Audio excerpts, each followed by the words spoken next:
Hello guys, welcome back to my channel. It's me again, Tito Batang, isang OFW dito sa New Zealand.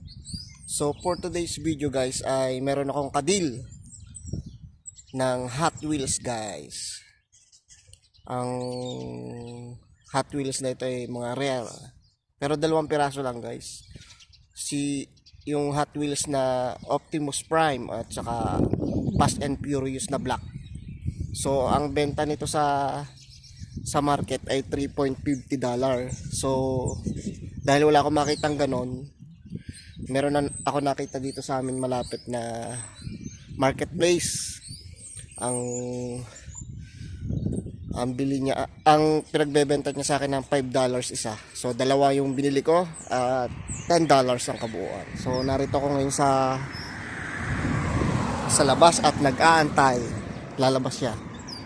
So wait natin guys. Yan. Ang aking service, si Green. Yan guys. Wait.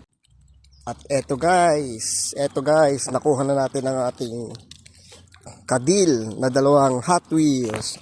Mamaya guys ipakikita ko sa inyo. At naglalakad muna ako dito sa amin. Dito sa aking pinag-mitan guys. Malayo-layo din sa amin. 15 minutes ang biyahe guys, ang padyaka natin. So mamaya ulit guys, baka kumain muna ako sa restaurant, tapos pakikita ko sa inyo guys. Yeah. Ito guys, habang pinalalam natin ang pagkain, kumain tayo sa Chinese restaurant guys. Yeah. Tapos i-share ko sa inyo ang aking nabili sa kadil. Yan guys, ang dumi ng kamay ko. Ito guys, yan. Optimus Prime. Yan, ganda. Optimus Prime guys, $5 lang siya, oh. Ganda guys. Tapos ito naman, Fast and Furious. Yan, Chevy El Camino.